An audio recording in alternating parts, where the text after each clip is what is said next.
Olá, meus amores. Hoje eu tô vindo com um convitezinho de festa junina. Um convite para a festa junina, para festa de aniversário junina, para as escolas.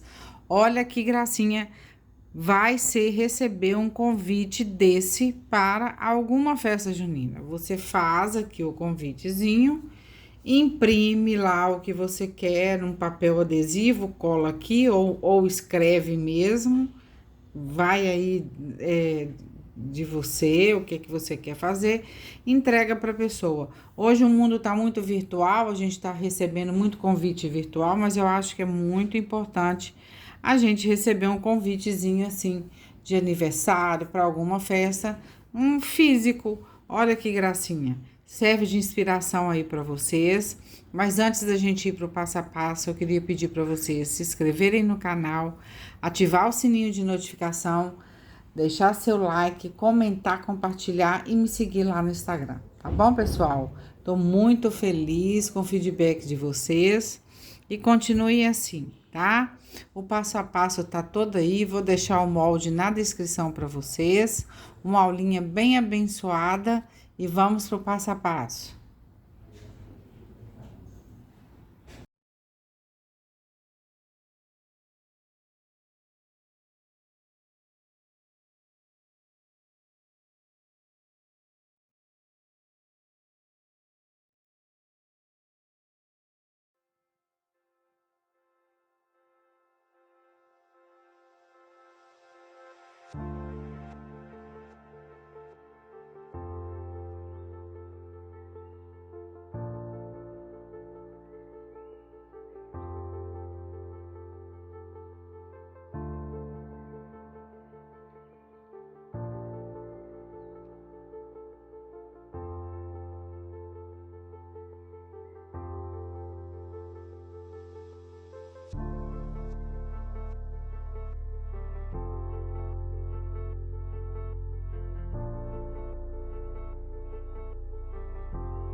you.